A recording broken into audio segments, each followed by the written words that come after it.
Bonjour, bienvenue dans cette vidéo du thème 2 sur les systèmes d'exploitation, donc vidéo qui intervient après qu'on ait discuté ensemble des composants matériels. On va voir comment s'insère un petit peu le système d'exploitation dans le fonctionnement des différents acteurs du poste de travail, où on a les composants matériels, les utilisateurs, et puis ce système d'exploitation et un certain nombre d'autres petits acteurs dont on a déjà parlé. Je vous ai mis un petit couteau suisse en fait comme représentation du système d'exploitation. À droite des trois systèmes d'exploitation les plus connus, Windows, Linux et Mac OS X. Pourquoi? Parce qu'en fait le système d'exploitation est un petit peu comme un outil à tout faire. En fait. Il a plein de rôles particuliers et sans lui la vie sur la machine serait vraiment dure pour les utilisateurs. Alors pour commencer, en fait, une petite image humoristique. Donc c'est un rameur qui se plaint un petit peu de sa condition et qui se dit « Bon, ben, si j'avais su, j'aurais appris à jouer un instrument plutôt que de ramer. » Et c'est justement cette idée-là qui m'intéresse pour vous, qui est que quand un problème se produit sur votre ordinateur, si vous aviez quelques petites connaissances en plus sur le système d'exploitation, ben, vous seriez capable de vous débrouiller. Quand vous allumez la machine, vous la mettez sous tension, le courant arrive dans l'ordinateur. Un certain nombre de choses se produisent, comme on a expliqué dans la vidéo précédente. En mettant en pause cette vidéo, réfléchissez quelques secondes. Est-ce que vous pouvez me dire quel est le premier contact que vous avez avec le système d'exploitation? Ce premier contact, c'est l'authentification. Vous avez un joli logo Windows qui apparaît quand vous avez votre ordinateur sous Windows, et ensuite une fenêtre d'authentification qui apparaît sur la plupart des systèmes d'exploitation. Vous avez cette fenêtre-là, et cette fenêtre-là, elle est déjà en fait du rôle du système d'exploitation. C'est lui qui est derrière, c'est lui qui vous demande qui êtes-vous pour oser vous connecter à cette machine. Donc, une fois que vous avez saisi votre identifiant et votre mot de passe, ce système d'exploitation de la machine va envoyer par le biais de la carte réseau là, que vous voyez ces informations-là sur le réseau jusqu'au serveur du CRIP. Si vous êtes par exemple connecté aux ordinateurs des salles machines, le CRIP a l'identité de tous les utilisateurs autorisés en salle machine et soit il vous reconnaît, soit il ne vous reconnaît pas. S'il ne vous reconnaît pas, il vous dit mauvais mot de passe ou utilisateur inconnu. Sinon, il accepte de vous authentifier. Il renvoie ce message donc sur le réseau au système d'exploitation qui va interpréter la réponse du serveur, positif ou négatif. Et cette réponse-là, si elle est positive, alors à ce moment-là, le système d'exploitation va ouvrir le bureau graphique que vous aviez la dernière fois, que vous avez éventuellement paramétré avec un certain nombre d'icônes, et puis savoir que c'est vous, avec l'identité que vous avez indiquée, qui se sert de la machine. Et ça sera important pour un certain nombre de points. Le premier point, c'est ne serait-ce que les raccourcis sur le bureau, la façon dont vous l'avez configuré. Alors, on peut se poser une petite question de sécurité, parce qu'en fait, vous êtes devant votre machine, vous tapez votre mot de passe et votre identité, et cette information va être envoyée sur le réseau. Le fait qu'elle transite sur le réseau fait qu'elle peut être interceptée par d'autres personnes. D'accord ? Donc c'est une question qu'il faut se poser éventuellement. Est-ce que le réseau sur lequel je suis branché est un réseau sécurisé, ou bien est-ce que c'est un réseau de type Ethernet, Telnet, sur lequel n'importe qui peut brancher une machine en étant rentré dans les locaux de l'entreprise ou en étant connecté par Wi-Fi par exemple, et intercepter tous les messages qui transitent, auquel cas votre mot de passe pourrait passer en clair.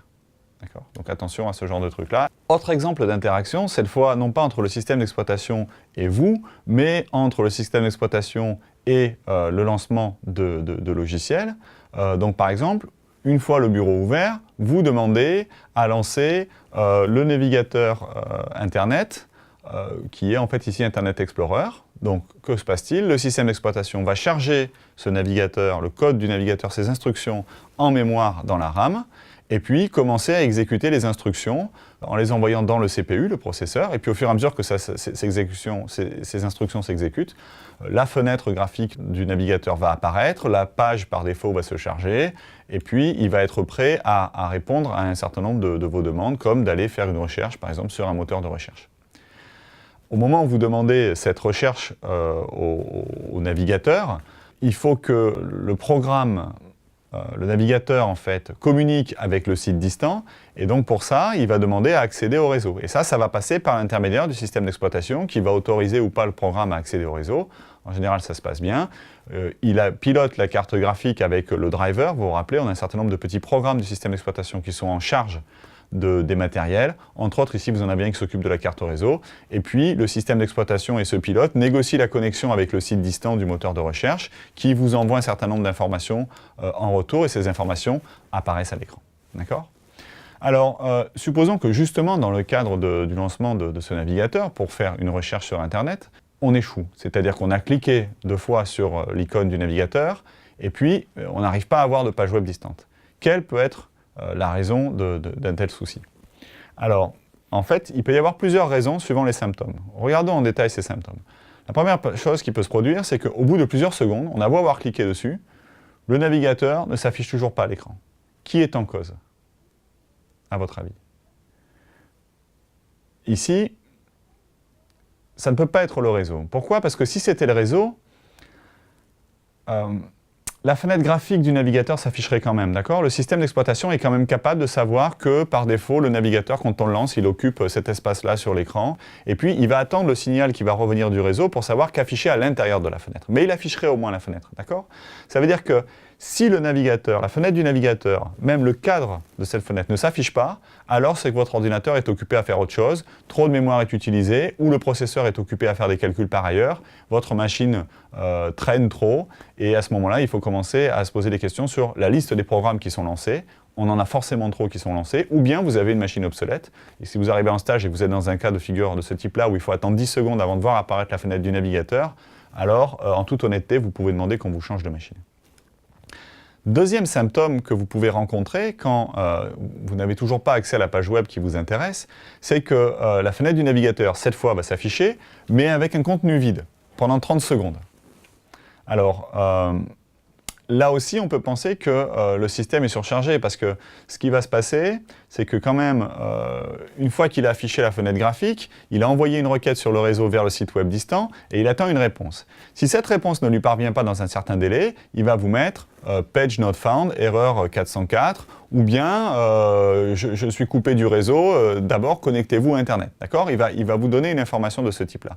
Si cette information n'apparaît toujours pas et que vous n'avez que le cadre de la fenêtre, alors à nouveau, c'est que le système d'exploitation et la machine de façon générale est occupée à d'autres tâches et n'a pas le temps de vous répondre pour le lancement de ce nouveau programme. Autre possibilité qui peut se produire quand vous cherchez à accéder à une page web sans réussir, c'est que le contenu de la page, le contenu initial s'affiche, mais pas de réaction en fait. Aucun nouveau contenu ne vient en réponse à la requête que vous avez formulée. Donc là, moins probablement l'ordinateur est surchargé, puisque quand même il a réussi à vous donner cette page web, et puis il essaie d'accéder à l'extérieur, et puis il ne reçoit pas de réponse. Alors là, il y a plusieurs possibilités. La première possibilité, c'est que votre machine est coupée du réseau. Donc ça, vous allez vous en rendre compte parce que au bout d'un moment, il va vous mettre lancer une connexion à distance avant de pouvoir taper une requête dans cette page-là. Cette page-là a pu quand même si vous êtes coupé du réseau, se charger dans le navigateur. Pourquoi? Parce que vous savez qu'il y a un système de cache qui fait que l'ordinateur va stocker sur le disque dur les dernières pages web que vous avez visitées et entre autres, il peut vous afficher au démarrage l'état de la page web, de votre page web de démarrage. Ça, c'est une information, une image qui peut être stockée et une page qui peut être stockée sur le disque dur. Mais au moment de joindre cette page en live, quelque part, il ne va pas recevoir de réponse et il va se rendre compte qu'il est coupé du réseau. Deuxième possibilité qui peut se produire dans ce cas de figure, c'est que le site web distant en fait est surchargé et que même si vous êtes connecté au réseau et que vous pouvez accéder à d'autres sites web, alors ce site web-là ne vous répondra pas parce que de toute façon il est coupé du monde, il est en dérangement. Donc même situation pour vous, je dirais en termes d'utilisateur, c'est-à-dire que vous n'arrivez pas à charger la page web que vous demandez, mais suivant les symptômes qu'on va remarquer, l'explication ne sera pas la même. D'accord? Même effet global. Mais la situation est différente suivant un certain nombre d'indices. Et ces indices-là, en fait, vont vous guider dans soit la recherche d'une panne sur votre machine ou d'une solution de style, par exemple, je ferme plein de programmes qui sont en cours et qui ne me servent pas, et comme ça, je vais avoir un petit peu de temps pour mon navigateur, ou est-ce que mon câble est débranché, etc. Voyons maintenant quelques exemples de systèmes d'exploitation. Sur l'écran, je vous ai mis quatre catégories, les ordinateurs de bureau, les serveurs, les smartphones et les tablettes. J'ai donné différentes couleurs en fait à ces items, à ces éléments, suivant en fait quel système d'exploitation va être actuellement le plus utilisé sur ces différents équipements. avant de vous donner la liste de ces équipements-là, mettez en pause la vidéo. Vous voyez qu'il y a le petit symbole pause qui est en bas. Mettez la vidéo en pause et posez-vous la question, combien de systèmes d'exploitation êtes-vous capable de citer? Alors ici, je vous ai mis une petite quinzaine de systèmes d'exploitation, rangés par famille. Par exemple, en bleu, vous avez la famille des systèmes d'exploitation qui fonctionnent sur matériel Apple. Au milieu, vous avez OS X, le système qui fonctionne sur la machine que j'utilise en ce moment même, par exemple, pour projeter et capter cette vidéo. Vous avez macOS, en fait, qui est l'ancienne version du système OS X. Et puis, vous avez iOS, qui est le système d'exploitation Apple réutilisé, en fait, repackagé et complété pour fonctionner sur appareil mobile avec tout ce qui est écran tactile, etc.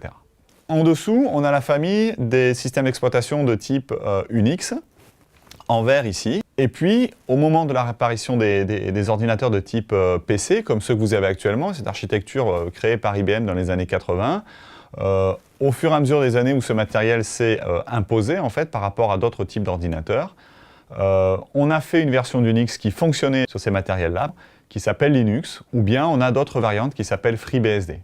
Et alors, au passage, le FreeBSD, c'est une variante qui a donné le système Apple actuel. Le système OS X est basé sur un système Unix, donc un système extrêmement fiable, puisque le code source, en fait, contrairement à Windows, par exemple, est un code qui est publié sur Internet, donc tout le monde y a accès. Ça veut dire quoi, ça? Ça veut dire que les failles ont été détectées très rapidement par les internautes ou les gens qui s'en sont servis, et que du coup, elles ont pu être corrigées très très facilement. Windows est un système fermé, propriétaire, c'est-à-dire que seul Microsoft connaît le code source, et donc en cas de problème, on est obligé de compter sur Microsoft pour réparer, ou pour ne pas réparer, suivant s'il veut vendre une nouvelle version de son système. Vous l'aurez compris. La famille des Windows sur la vidéo apparaît en couleur magenta-violet. On a tous les Windows XP, Vista, 7, 8. Et sur la gauche de cette image, je vous mets aussi le système MS-DOS. MS qui veut dire Microsoft. En fait, Microsoft a été au départ en cheville avec IBM pour fournir un système d'exploitation qui était capable de faire tourner ses premières machines et de faire tourner des programmes sur ses premières machines. Et puis rapidement, elle s'est émancipée et elle a proposé ces systèmes graphiques comme Windows, qui est la série la plus répandue actuellement dans le monde du travail. Vous avez à peu près 90% des machines qui sont équipées par un système Windows. Ils ont actuellement Windows Phone et Windows Mobile qui sont installés sur les smartphones que vous pouvez avoir éventuellement. Côté Linux, en fait, on a Google qui a proposé une version adaptée, enfin qui a repris un projet de version Unix, de système Unix pour les mobiles qui s'appelle Android. Et puis on a un autre système d'exploitation qui est un peu un ovni dans le paysage, qui est Symbian, qui est un système d'exploitation pour mobile qui est en voie de disparition actuellement. Alors la couleur en bas entre des différents matériels qui sont listés, en fait, va dépendre de la technologie qui est du système d'exploitation qui est le plus présent en fait sur ces appareils. Donc par exemple, pour les ordinateurs, vous avez les Windows qui dominent le marché. Pour les serveurs, vous avez Unix et Linux qui dominent le marché. Pourquoi? Parce que ce sont des systèmes beaucoup plus fiables. Hein. On n'a pas un écran bleu tous les 3 jours. Et sur un serveur, il n'est pas question de redémarrer le serveur. Il y a trop de services qui sont en cours. On rend service à trop de personnes à la fois pour qu'on ait besoin, qu'on puisse se permettre de redémarrer la machine trop souvent. Sur les smartphones, vous avez une lutte en ce moment avec une tendance qui est en train de s'inverser. Apple a été extrêmement présent avec iOS sur les premiers smartphones dès qu'il s'est lancé. Et puis Android commence à avoir pris de la bouteille et de la maturité et avoir des versions qui fonctionnent tout à fait bien maintenant et est en train de grignoter progressivement les parts de marché d'Apple sur smartphone. Sur tablette, iOS résiste encore pas mal, donc c'est pour ça que je vous l'ai mis en bleu. Comparons les systèmes d'exploitation. Les 3 grandes familles de systèmes d'exploitation qu'on vient de citer ont des caractéristiques différentes et les 3 restent possibles sur un poste de travail de type ordinateur. Windows, part de marché, je vous ai dit, autour de 90%, très bonne politique commerciale, donc beaucoup de publicité à destination des entreprises, dans les magazines d'informatique, d'accord, ils sont omniprésents. Historiquement, en plus, c'est le premier système d'exploitation sur PC. C'est pour ça qu'ils ont un énorme avantage en fait sur les autres, c'est qu'ils ont capté le marché. En fait, ils avaient une situation de monopole à une époque, et ça a été extrêmement difficile pour les autres systèmes de venir s'imposer sur ces plateformes-là. Cette ancienneté en fait de Windows et donc la firme Microsoft fait qu'un certain nombre de logiciels professionnels ont été développés sur ce système, et que les boîtes de logiciels, les boîtes d'édition de logiciels ne vont pas remettre leur ouvrage sur le métier et faire une nouvelle version pour Linux, par exemple, parce que ça leur demanderait beaucoup de temps de développement, et pour eux, c'est pas sûr que ce soit rentable. Donc, en fait, on se retrouve avec une Logitech sur les ordinateurs Linux, beaucoup plus réduite, en fait, ici, que ce que je vous dis, en fait, en bas, que sur les Windows. Alors, le gros inconvénient des systèmes Windows, c'est comme c'est le système le plus présent sur les ordinateurs, eh ben, ça va être lui, la cible préférée des virus. Vous le voyez ici, 60 000 virus connus sur les ordinateurs de type, enfin, sur les systèmes d'exploitation, pardon, de type Windows.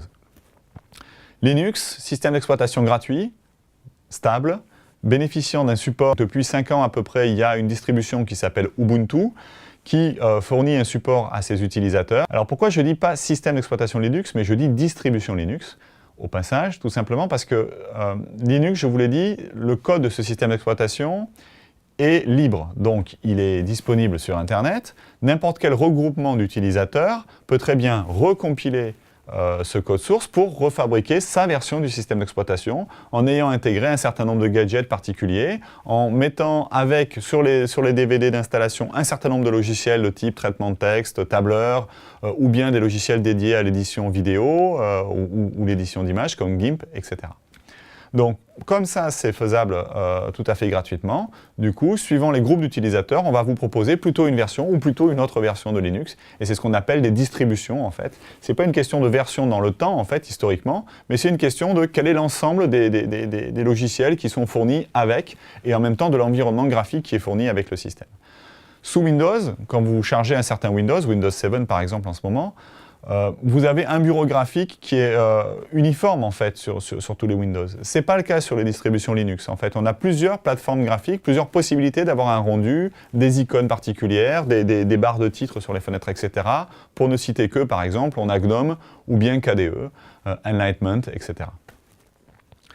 Le système macOS, lui, est un système propriétaire aussi en partie. Tout ce qui est propriétaire dans ces systèmes-là, en fait, c'est la partie qui s'appelle Aqua, qui est l'interface graphique développée par Apple, qui est extrêmement fort pour ça, pour habiller la variante de système Unix sur laquelle le système Mac est fondé actuellement, qui est, je vous le rappelle, FreeBSD.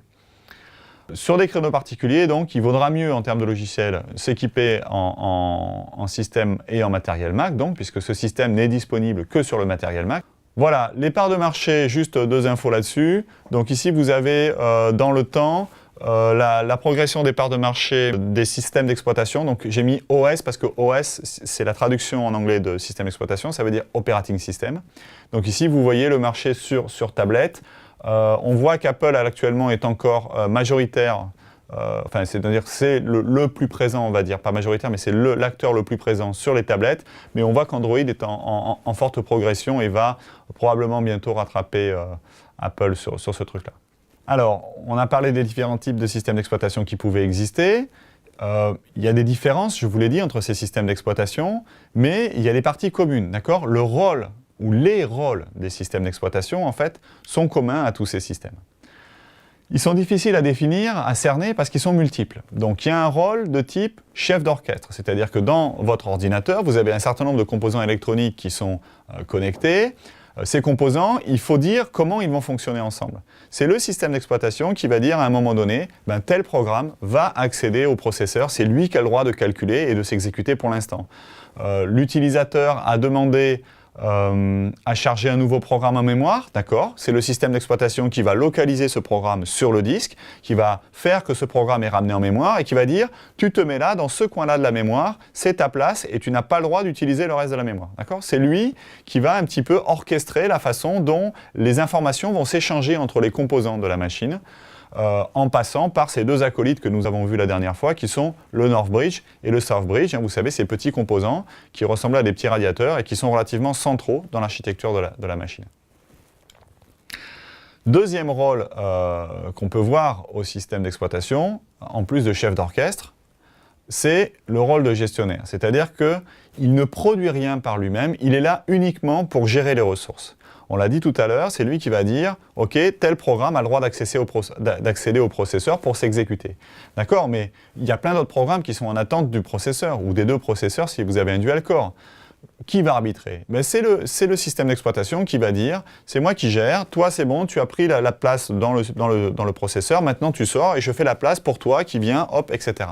C'est lui qui va gérer cette ressource-là. Il va gérer aussi une autre ressource qui est importante, qui est la mémoire vive, une autre ressource encore qui est la façon dont les informations sont stockées sur disque, les partitions, la façon dont les dossiers et les fichiers sont stockés, d'accord? Cette histoire-là, c'est lui qui va gérer ça. Et dernière chose qu'il va gérer, c'est les utilisateurs. Sur une machine, plusieurs personnes peuvent se connecter et s'identifier, et quand l'une va s'identifier, il ne se passe pas la même chose pour le système que quand c'est une autre personne qui s'identifie. La personne connectée n'a pas accès aux mêmes fichiers. Et heureusement, chacun peut avoir ses propres fichiers, et ces informations peuvent être cachées quelque part des autres utilisateurs, sauf pour certaines choses qu'on décidera de mettre en commun. Alors, on a vu un petit peu le rôle du système d'exploitation, les rôles du système d'exploitation. Sur cette diapo, je vous propose de mettre en pause et de faire le lien avec les autres entités qui interviennent dans le cadre d'un poste de travail, le BIOS, le système d'exploitation, les applications, l'utilisateur. Comment vous agenceriez un petit peu ces différents éléments et quelles connexions vous indiqueriez entre ces différents acteurs? Je vous laisse réfléchir en appuyant sur pause et la réponse dans quelques secondes. Voilà. On va mettre le niveau hard en bas, hein, le matériel, et le niveau soft au-dessus, système d'exploitation et logiciel, système d'exploitation un poil plus technique, donc un poil plus proche du matériel, et puis l'abstraction suprême, nous, utilisateurs, tout en haut, l'intelligence de haut niveau, entre guillemets. Une intelligence de moindre niveau, mais quand même qui nous rend un sacré nombre de services, ce sont les applications, les logiciels par exemple, des logiciels comme un tableur qui peut faire un certain nombre d'analyses de nos données, analyses qu'on ne serait pas forcément capable de faire parce que c'est l'intelligence, la compétence d'un expert qui a été prise, un savoir-faire scientifique qui nous propose par exemple un test liquideux à tel endroit, une analyse croisée, réaliser un graphique, etc. J'ai mis des interactions entre beaucoup de ces composants-là sur la diapo. Et la question, c'est est-ce que vous seriez capable de donner un exemple pour chacune de ces interactions? Par exemple, prenons la flèche qui va entre l'utilisateur et une application et un logiciel. Ça, c'est relativement évident. Vous pouvez démarrer un logiciel, on l'a vu tout à l'heure, le cas d'un utilisateur qui essayait de démarrer Internet Explorer. Internet Explorer, c'est un logiciel, c'est un navigateur. Ce n'est pas une partie du système d'exploitation, attention. D'accord, Internet Explorer vient avec le système Windows. Oui, parce que c'est Windows qui fabrique ce navigateur, d'accord? Mais il y a eu des procès il y a quelque temps pour que justement ce navigateur-là ne soit pas en si grande situation de monopole par rapport aux autres navigateurs et que Microsoft arrête systématiquement de l'incorporer à son système Windows. D'autres navigateurs sont Google Chrome, Firefox, bien sûr, un des plus connus, et puis vous avez un certain nombre d'autres exemples comme Opera, etc. Ok, est-ce que vous êtes capable de citer maintenant une interaction entre l'utilisateur et le système d'exploitation? À quel moment l'utilisateur a-t-il besoin explicitement du système d'exploitation ou de l'un de ses programmes et non pas d'un programme de haut niveau comme un logiciel, comme Tableur ou un navigateur? Je vous laisse réfléchir à ces différentes choses-là, nous en reparlerons quand nous nous verrons. Voilà, c'est tout pour cette vidéo. Sur le site, vous trouverez un certain nombre de références à des bouquins ou à des sites web que vous pourriez consulter pour compléter un petit peu ce contenu relativement court. Je vous remercie de votre attention.